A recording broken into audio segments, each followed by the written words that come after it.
Ah, la mer, ses coquillages, ses crustacés. Et ces drôles de créatures amphibiennes. Non, on dit amphibie. Et techniquement, la créature dans le film ne vient pas de la mer, mais d'une rivière d'Amazonie. Pour autant, dans la forme de l'eau, Guillermo del Toro y met les formes et se jette à l'eau avec un long métrage qui revisite le genre de film de monstres. Sur fond d'histoires d'amours insolites. Le tout brodé autour d'une enquête policière. Avec un soupçon de film d'espionnage. Alors, est-ce que ce film est à la hauteur des vagues de compliments qu'il génère? Guillermo del Toro signe-t-il le chef-d'œuvre tant attendu? Bref, est-ce que ça vaut le coup d'aller le voir? On vous dit tout dans la gif-story du film La forme de l'eau. Oh my god.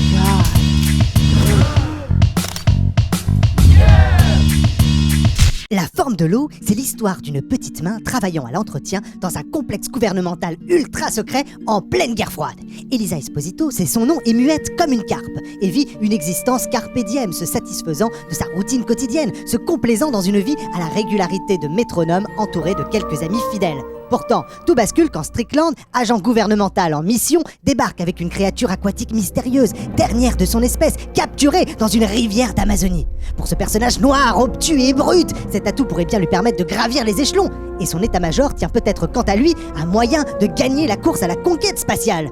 Mais pour Elisa, bien loin de ses considérations carriéristes ou militaristes, c'est tout autre chose. Elle est tombée sous le charme de cette créature. Et quand Strickland décide de la tuer, l'idée même de la perdre lui devient inconcevable. Elisa se découvre alors une force insoupçonnée d'héroïne intrépide et décide de tout mettre en œuvre pour sauver la créature.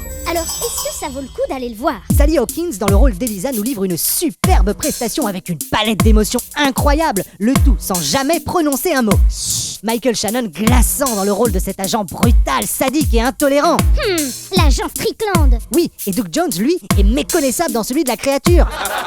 À la croisée des chemins entre l'étrange créature du lac noir et de Abe Sapien de Hellboy. Il ravira le côté voyeuriste du spectateur. Et heureusement, quand on sait qu'il lui a fallu pas moins de 4 personnes pour enfiler son costume prosthétique. La colorimétrie bleu-vert couplée aux incessants mouvements de caméra qui rappellent sans cesse l'élément aquatique. Un thème musical composé par Alexandre Desplat qui épouse le film avec beaucoup d'intensité et de justesse. Vous l'aurez compris, la partition est bien écrite, la poésie est au rendez-vous. C'est du très bon Guillermo del Toro. Et ça, C'est déjà pas mal. attendez, ne partez pas. Une histoire, ça se partage.